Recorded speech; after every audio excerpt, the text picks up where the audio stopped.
오늘 말씀의 제목은 하나님의 저주심입니다. 저주심. 제목을 보시고 목사님 무슨 첫 설교부터 이런 제목이 있나요? 라고 하실 분들이 있을 것 같습니다.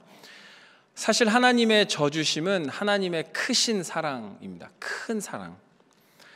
먼저 짧게 설명해 드리면 이 제목의 핵심은 이것입니다. 하나님께는 패배가 없습니다. 하나님은 결코 패배가 없으신 분이십니다. 할렐루야. 우리가 일반적으로 이해하는 지다, 패배하다, 졌다의 개념은 하나님께 결코 적용될 수 없습니다. 그리고 패배와 실패, 이 단어 자체가 하나님과 어울릴 수 없는 단어입니다. 왜냐하면 하나님은 언제나 승리하시는 분이시기 때문입니다. 하나님의 모든 계획은 반드시 이루어지고 하나님의 모든 목적은 반드시 성취됩니다. 이것이 우리가 믿는 전능하신 하나님의 본질입니다. 그래서 우리가 살펴볼 이야기는 오늘 좀 흥미로운 역설을 담고 있습니다. 하나님께서 직접 져주시는 모습을 취하시기 때문에 그렇습니다. 그리고 오늘 이 저주심 속에서 하나님의 승리가 분명하게 드러나고 있습니다. 이것이 우리가 오늘 함께 나누고자 하는 신비한 진리입니다. 그래서 사실은 오늘 설교 제목은 하나님의 저주심이지만 조금 더 풀이하면 하나님의 패배는 사실 패배가 아니다라고 보는 게 맞습니다. 요즘 인터넷을 보면 좀 흥미로운 현상들을 관찰할 수 있습니다. 요즘 유튜브가 많이 유행하면서 많은 영상들이 올라오는데 어떤 사건이나 흥미로운 영상이 딱 올라오면 대부분의 사람들이 이렇게 얘기합니다. 이거 주작 아니야? 주작이 뭔지 모르시죠? 스스로 자기가 연출해서 꾸며낸 거 아니야? 라고 하는 겁니다. 그래서 다들 이렇게 생각하죠. 저거 다 짜고 친 대본이야. 여기서 어떻게 저런 일이 일어날 수 있어? 대본이 있는 거야. 이거 저 연기하는 거 아니야? 이렇게 생각할 수 있습니다. 적어도 저 뒤에 누군가 있다. 저 누군가 저 도와주는 게 있다. 이렇게 얘기도 합니다. 그래서 우리의 삶을 보면 이렇게 의심하고 질문하는 모습들이 좀 일반화된 것 같기도 합니다. 사람들은 점점 겉으로 보이는 전부가 아니라 뒤에 뭐가 있다라고 생각할 때가 있습니다. 눈에 보이지 않고 더 큰 힘이 뒤에서 조종하고 있다. 다시 말해서 배후가 있다. 이렇게 생각하는 거죠. 이런 생각 자체가 새로운 게 아닙니다. 이 주작이란 말이 좀 요즘 언어긴 한데 원래부터 있었고, 이를 좀 다르게 표현하면 뒤에 보이지 않는 실세가 있다. 이겁니다. 한마디로 누군가 조작했다는 겁니다. 꽤 많은 사람들은 눈에 보이는 것보다 보이지 않는 배후가 있음을 생각하고 살아갑니다. 그런데 여기서 좀 중요한 질문이 생깁니다. 그리스도인으로서 우리가 믿는 신앙의 관점으로 봤을 때 어떨까? 여러분, 사실 우리에게 보이지 않는 더 큰 힘이 있습니다. 바로 하나님입니다. 그래서 종교개혁자 존 칼빈은 이렇게 얘기했습니다. 하나님은 모든 일을 섭리하신다라고 얘기했습니다. 단지 선한 일뿐만 아니라 때론 악한 일도 하나님의 목적 안에서 사용된다. 그래서 칼빈은 직접 이렇게 얘기했습니다. 하나님의 주권 아래에서 우연이라는 것은 없다. 여러분, 이 말은 우리에게 무엇을 말해주는 것일까? 세상의 사건 뒤에는 하나님의 주권과 계획하심이 확실하게 있다는 것을 우리가 알아야 된다는 것입니다. 우리가 보기에 무작위로 일어날 것 같고 우연히 일어나는 것, 그런 혼란스러운 어떤 상황까지도 사실은 하나님의 뜻이 분명히 존재한다. 그래서 세상 사람들은 이렇게 얘기하죠. 저 주작 아니야? 저 뒤에 누가 만드는 거 아니야? 그런데 우리는 이렇게 고백합니다. 이건 하나님이 계획하셨다. 이건 하나님의 섭리다. 이것이 우리의 신앙이고 이것이 우리를 세상과 구별하는 가장 근본적인 관점입니다. 하나님은 지금 이 순간에도 일하고 계시고 매 순간 세상을 향하여 보이지 않는 손을 가지고 통치하고 계시는 분이십니다. 하나님은 침묵하지 않으십니다. 손을 놓고 계시지도 않습니다. 온 우주를 다스리시는 그 손으로 저와 여러분을 여전히 보호하시고 이끌어 가시는, 일하시는 하나님이십니다. 여기에서 우리가 주목해야 할 것이 있습니다. 때로는 하나님의 일하심이 패배한 것처럼 보일 때가 있다는 겁니다. 우리 눈에는 실패한 것 같고 맥이 풀린 것처럼 보이고 하나님이 손을 그냥 놔버리신 것 같다 느껴질 때가 있습니다. 그래서 기도가 응답되지 않는 것 같고 또 상황은 점점 악화되는 것 같고 모든 것이 무너지고 있다 느낄 때도 있는 겁니다. 그런데 한번 깊이 생각해 보십시오. 그 패배의 순간에도 하나님은 여전히 일하고 계십니다.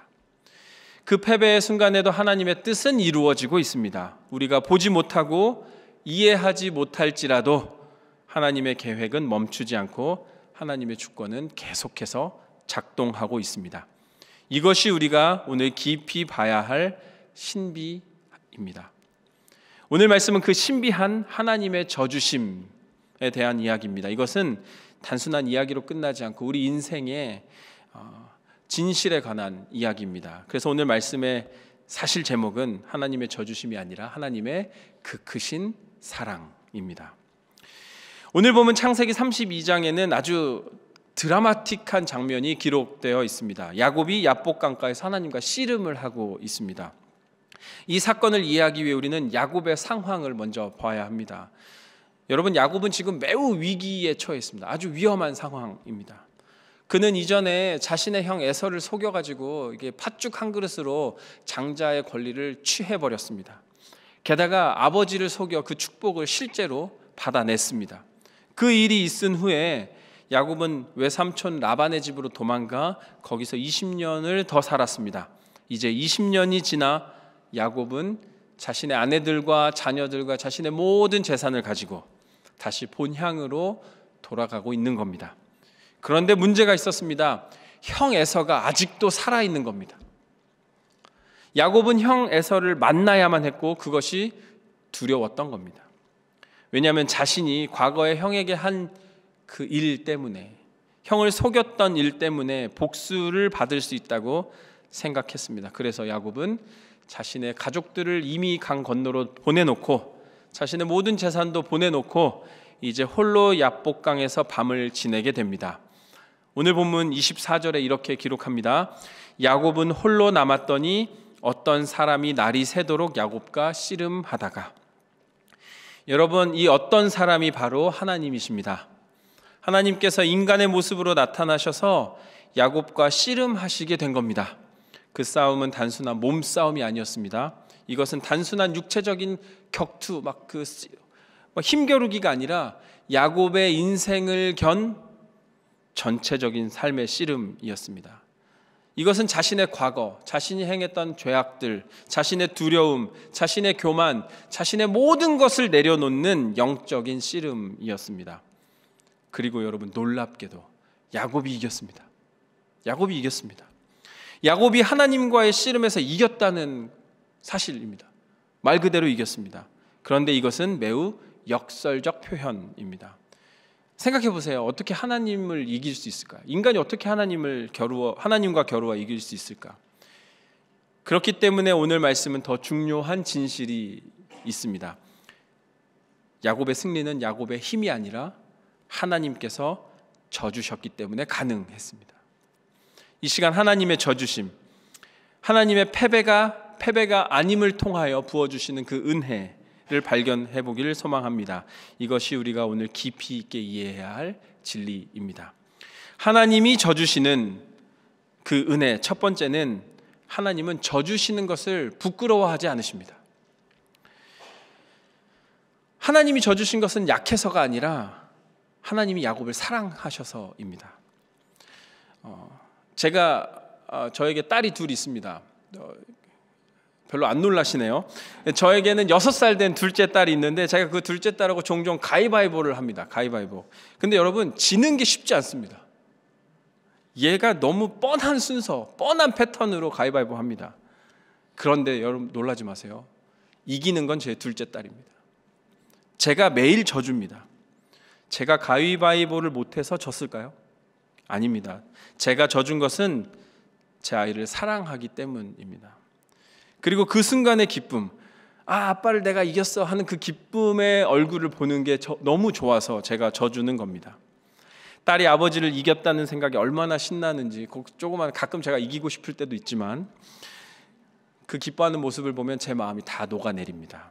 그 아이의 기쁨과 그 자신감 때문에 저는 기꺼이 져주는 겁니다. 마찬가지입니다. 하나님은 우리에게 져주십니다. 이는 하나님의 능력이 부족해서가 아니라 하나님이 사랑하셔서 선택하시는 것입니다. 하나님이 전능하시지 않아서가 아니라 우리를 사랑하시기 때문에 져주시는 것입니다.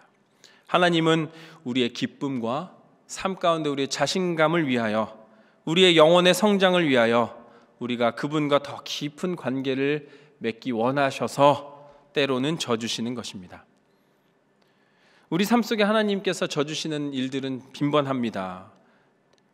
그래서 우리가 원하시는 것을 허락하기도 하시고 기다려주시기도 하고 우리가 잘못해도 끝까지 품어주시는 분이 바로 하나님이십니다. 그저 그 모든 져주심 속에 하나님의 그 크신 사랑이 담겨져 있는 겁니다. 그렇기 때문에 이것을 우리도 배워야 하는 것입니다.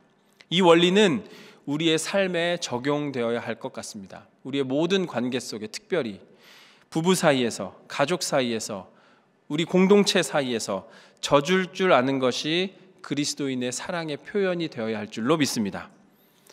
그래서 남편이 아내에게, 또 아내는 남편에게, 부모가 자녀에게, 자녀가 부모에게, 형이 아우에게, 아우가 형에게, 목사가 성도에게, 성도가 성도에게 져주고 그 사랑을 실천할 때 그곳에 하나님의 평안이 머물 줄로 믿습니다. 우리가 하나님의 사랑을 닮아갈 때 우리의 관계도 치유되고 깊어질 것입니다. 두 번째, 하나님의 져주심 가운데 발견하는 은혜는 그 져주심 자체가 은혜의 시작입니다. 이것을 이해하기 위해서 우리는 야곱의 인생을 조금 더 깊이 들여다봐야 합니다. 여러분, 야곱의 이름이 뭔지 아십니까? 이름의 뜻이 뭔지 아십니까? 야곱은 발 뒤꿈치를 붙잡는 자라는 뜻을 가지고 있습니다. 발 뒤꿈치를 붙잡고 당기기 위해서 태어났습니다. 그래서 이거는 한마디로 속고 빼앗기고 남의 것을 취하려고 노력하는 사람이라는 뜻입니다. 여러분, 이것이 야곱의 정체성이고 야곱의 삶의 방식이었습니다. 야곱은 늘 이기기 위해 살았던 사람입니다. 누구에게도 지고 싶지 않았습니다. 항상 최고가 되고 싶었습니다. 단지 몇 분 늦게 태어났다고 둘째가 된 게 서러웠던 사람입니다. 그래서 야곱의 삶이 이것을 너무 분명하게 드러내고 있습니다. 쌍둥이 형 에서의 장자권을 빼앗았습니다. 교묘하게 말로 속여서 빼앗았습니다. 게다가 아버지의 축복도 눈속임으로 빼앗았습니다. 이후에 축복을 가로채고 이제 도망쳐서 외삼촌 라반 집에서도 꾀를 부리며 수많은 이익을 가졌던 사람이 바로 야곱입니다. 야곱은 지금껏 자신의 머리와 힘을 사용해서 그 모든 것을 쟁취하려고 했던 사람입니다. 그는 이겨야 직성이 풀리는 사람이었습니다. 지는 것을 참아낼 수가 없었습니다. 그런데 여러분, 승리하여 맨날 좋을 것만 같은 그 사람의 삶은 늘 불안과 두려움이 따랐습니다. 왜냐하면 남을 속여서 얻은 것, 쟁취해서 얻어낸 그 것들은 항상 불안정했기 때문입니다. 형이 자신을 죽이려고 했습니다. 아버지가 그 사실을 알면 실망했을 겁니다. 게다가 삼촌 라반도 자신이 속여 그 재산을 빼돌렸다 생각했다면 복수할 수도 있었습니다. 그리고 자신이 한 일 때문에 자신의 삶이 자꾸만 걸림돌이 놓여 있을 수도 있었습니다. 그래서 야곱은 항상 불안했고 항상 두려워했습니다. 이겼지만 결코 평안하지 못한 삶을 살아왔습니다. 그렇게 살아온 야곱이 이제 그러던 중에 형 에서를 만나기 전날 밤에 처한 것입니다. 야곱은 엄청난 불안함과 두려움 때문에 그 강을 건너지 못하는 겁니다. 두려움에 떨고 있었습니다. 이 강을 건너 형 에서를 만났을 경우에 나의 인생이 끝날 수도 있다는 그 두려움, 형의 손에 죽을 수도 있겠다고 생각했을 것입니다. 바로 그 절망의 순간 하나님이 찾아오셨습니다. 하나님은 야곱과 밤새 씨름하셨습니다. 그리고 중요한 것은 하나님이 져주셨다는 사실입니다. 야곱이 이길 수 있게 도와주시고 허락하셨습니다. 그리고 하나님은 야곱에게 새 이름을 허락하셨습니다.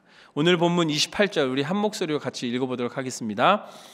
그가 이르되 내 이름을 다시는 야곱이라 부를 것이 아니요 이스라엘이라 부를 것이니 이는 내가 하나님과 및 사람들과 겨루어 이겼음이니라. 아멘. 이스라엘의 뜻이 뭘까요? 하나님과 겨루어 이겼다. 하나님의 이 저주심은 은혜의 시작이 되었습니다. 야곱은 지금껏 자신의 꾀와 힘으로 이기려고 노력했던 사람입니다. 그래서 그렇게 사는 게 당연하다 여겼습니다. 그런데 오늘 하나님과 겨루어 이긴 이후, 다시 말해 하나님께서 져주신 이후에 드디어 야곱은 깨달았습니다. 내가 은혜로 사는 존재이구나. 지금까지 야곱의 인생은 계획과 전략으로 얻어낸 인생이었다면 이제 야복강가에서 하나님과 만나 씨름을 통하여 하나님과 겨루어 이김을 경험했을 때 모든 것이 내 힘이 아니라 하나님의 은혜였구나. 내가 살아있는 것도 하나님의 은혜고 여기까지 온 것도 하나님의 은혜고 내가 이 순간 하나님을 대면하여 살아있는 것도 하나님의 은혜이다.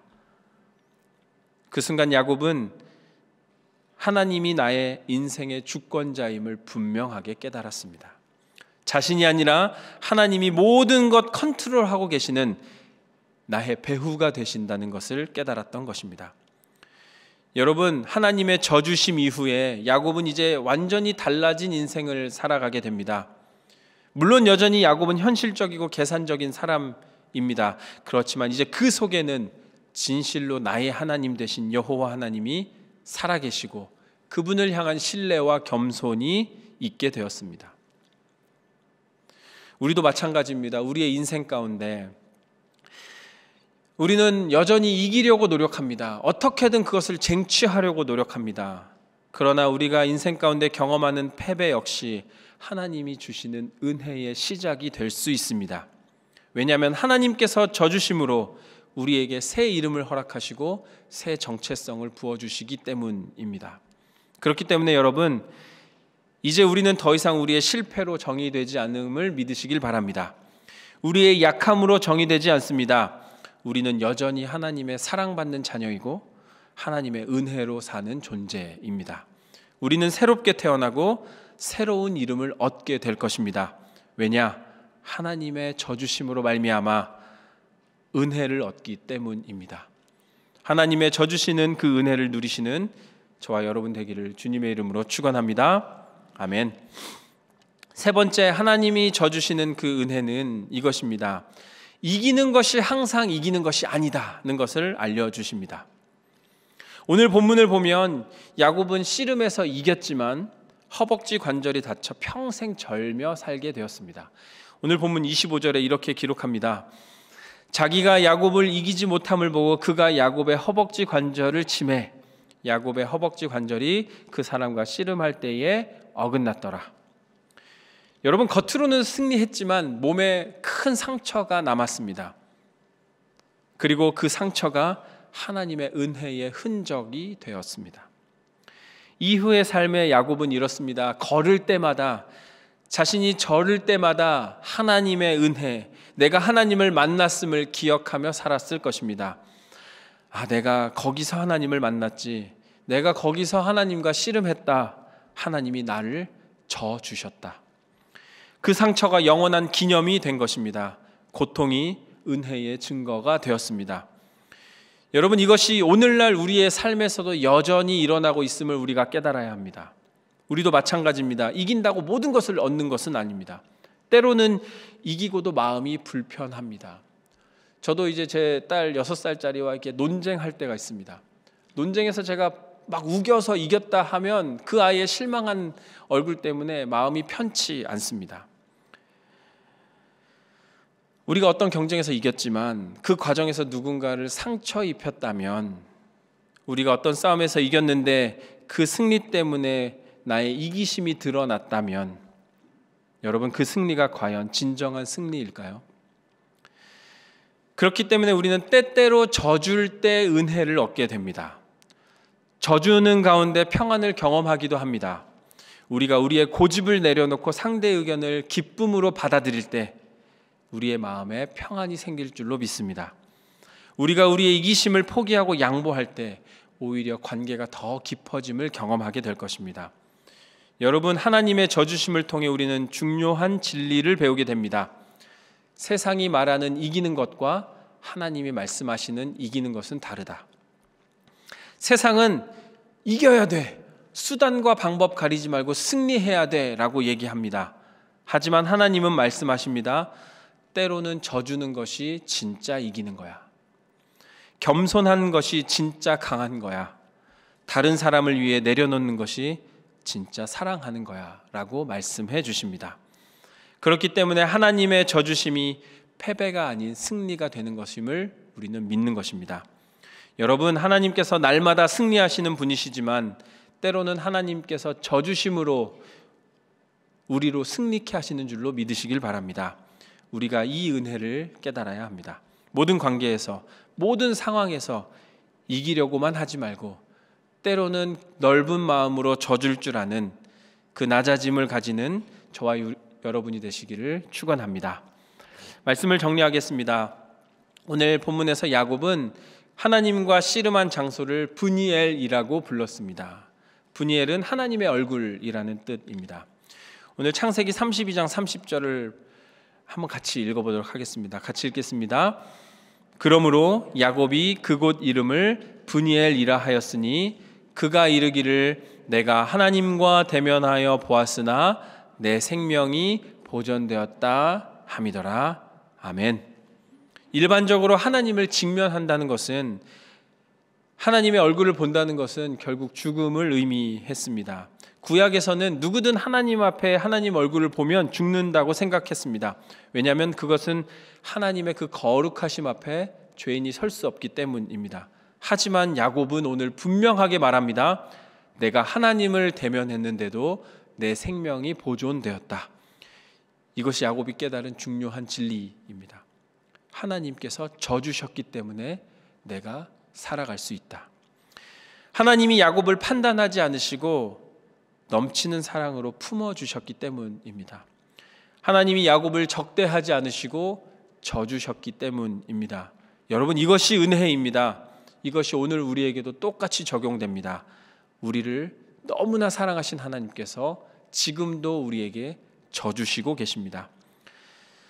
사랑하는 수요 여성예배 성도 여러분, 우리는 하나님께서 약해서 우리에게 져주시는 것이 아니라 사랑해서 져주심을 마음속에 깊이 품으시길 소망합니다. 그렇기 때문에 우리도 하나님 앞에서 이기려 하지 말고 져드릴 줄 알아야 합니다. 우리도 우리의 고집을 내려놓고 나의 이기심을 내려놓고 하나님의 져주심을 닮아 져주는 삶을 살아야 할 줄로 믿습니다. 그럴 때 하나님께서는 그 패배를 승리로 바꾸어 주실 것입니다. 우리의 관계가 치유될 것입니다. 우리의 삶이 변화되고 우리의 영혼이 성장하게 될 것입니다. 오늘 이 시간 우리 마음속으로 다짐합시다. 우리의 고집과 힘을 내려놓고 하나님의 져주심 앞에 기쁨으로 순복합시다. 우리의 삶의 모든 패배의 순간 결국 하나님이 승리로 바꿔주신다. 그 은혜의 자림을 믿으시길 바랍니다. 우리가 져주는 순간 때론 우리 삶에 진정한 승리가 올 줄로 믿습니다. 우리가 내려놓는 순간 그것이 우리의 참된 자유가 될 줄로 믿습니다. 우리가 겸손해지는 순간 그것이 참된 강함이 될 것입니다. 이 모두가 하나님의 져주심 속에 숨겨진 은혜입니다.